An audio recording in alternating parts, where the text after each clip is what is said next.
और इस वक्त की बड़ी खबर वैशाली से आपको बताएं, जहां विश्वकर्मा पूजा का प्रसाद खाने से 71 लोग बीमार हो गए हैं। पेट में दर्द और उल्टी की सभी को शिकायत है। तो इस वक्त की बड़ी खबर आपको बता रहे हैं, जहां विश्वकर्मा पूजा का प्रसाद खाने के बाद 71 लोग बीमार हो गए और पेट में दर्द और उल्टी की ये सभी शिकायत कर रहे हैं। कामतौलिया गांव मेडिकल टीम पहुंची है। सभी लोगों की स्थिति खतरे से बाहर है। गांव के बाहर कैंप में सभी का इलाज चल रहा है। वैशाली थाना क्षेत्र की घटना आपको बता रहे हैं। राजीव मोहन हमारे संवाददाता इसी खबर पर ज्यादा जानकारी के साथ फोन लाइन से जुड़ गए हैं। राजीव, विश्वकर्मा पूजा का प्रसाद खाने से 71 लोग बीमार हुए हैं, क्या कुछ पूरा मामला है और प्रसाद में किस तरह की मिलावट की बात सामने आ रही है? साथ ही ये जरा बताइए कि जो बीमार है उनकी स्थिति क्या है? देखिए सिरंदा, ऐसा है कि जो वहाँ के ग्रामीण है उनका कहना है कि विश्वकर्मा पूजा के दिन वो बाजार से लड्डू वगैरह भी लाए थे और उसका वितरण हुआ था। उसके खाने के बाद रात्रि में 17 तारीख के रात्रि में ही कुछ लोग बीमार हुए। तो उन्हें ये समझ नहीं आया कि आखिर ऐसा क्या हो रहा है।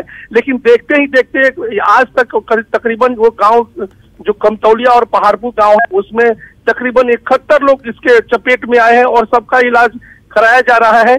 और सबसे बड़ी बात है कि जब लोग बीमार पड़ने लगे तो अफरा तफरी मच गई, जिसके बाद ग्रामीणों ने इसकी सूचना प्रशासन को दी।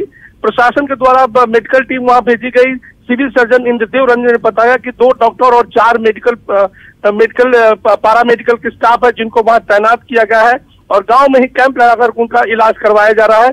वहीं 10 लोगों को स्थानीय वैशाली पीएचसी में भर्ती कराया गया है। लेकिन राहत की बात यह है कि सिविल सर्जन ने बताया कि जो इलाज किया जा रहा है वो तमाम लोग जो है खतरे से बाहर है और उनको उल्टी और दस्त की शिकायत थी, पेट में दर्द थी, कुछ लोगों को फीवर भी हो गया था, बुखार हो गया था। तो इस तरह से ये घटना हुई है। तो जाहिर सी बात है, जो डॉक्टर का कहना है कि उसमें फूड पॉइजनिंग का मामला हो सकता है और तत्काल उन लोगों को फूड पॉइजनिंग का ही मेडिसिन दिया जा रहा है। सिरंदा, चलिए इसके अलावा ये जरा बताइए कि यहाँ पर जो मेडिकल टीम पहुंची है वो क्या कुछ कह रही है? जी बिल्कुल, जो डॉक्टर हैं वहाँ और जो पारामेडिकल जो स्टाफ है वहाँ बिल्कुल निगरानी कर रहे हैं। लोगों को सलाइन दिया गया है और दवाएं दी जा रही है और सभी जितने भी बीमार पड़े हैं उन पर नजर बनाए रखा गया है। लेकिन डॉक्टर का कहना है कि जो स्थिति है उसमें सभी खतरे से बाहर है। तो ये उनके लिए बड़ी राहत की बात है। चलिए, तमाम जानकारी के लिए आपका शुक्रिया राजीव। और अब बात करते हैं आतंकियों की, जिस पर एक बार फिर एनआईए ने शिकंजा कसा है।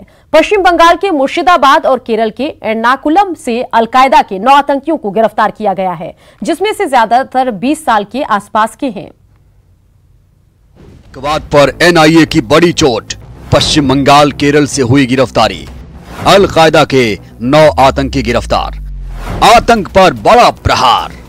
एनआईए की ये कार्रवाई इसलिए बड़ी है क्योंकि गिरफ्तार किए गए आतंकवादियों के जरिए अलकायदा एक बार फिर भारत को दहलाना चाहता था।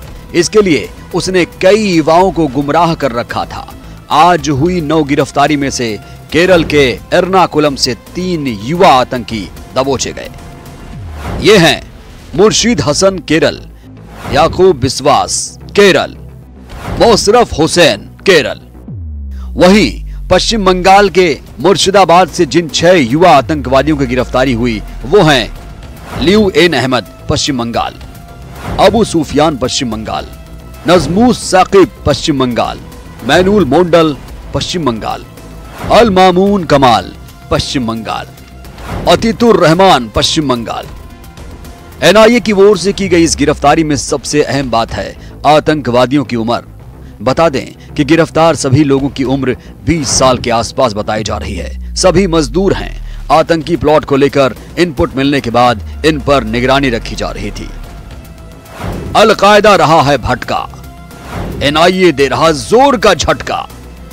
बताया जा रहा है कि कई सुरक्षा प्रतिष्ठान इनके निशाने पर थे। खबर के मुताबिक इन लोगों को दिल्ली एनसीआर और भीड़ भाड़ वाले इलाकों में धमाके करने की जिम्मेदारी सौंपी गई थी। एनआईए ने गिरफ्तार आतंकवादियों के पास से डिजिटल उपकरण, दस्तावेज, जिहादी साहित्य, धारदार हथियार समेत बड़े पैमाने पर अन्य सामग्रियां बरामद की।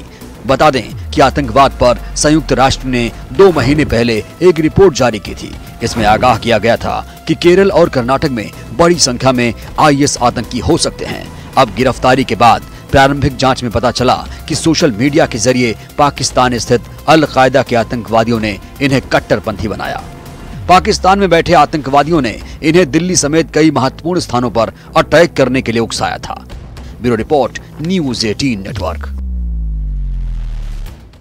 और इसी के साथ बुलेटिन में इतना ही, लेकिन बिहार झारखंड की खबरों के लिए आप बने रहिए न्यूज़ 18 बिहार झारखंड के साथ।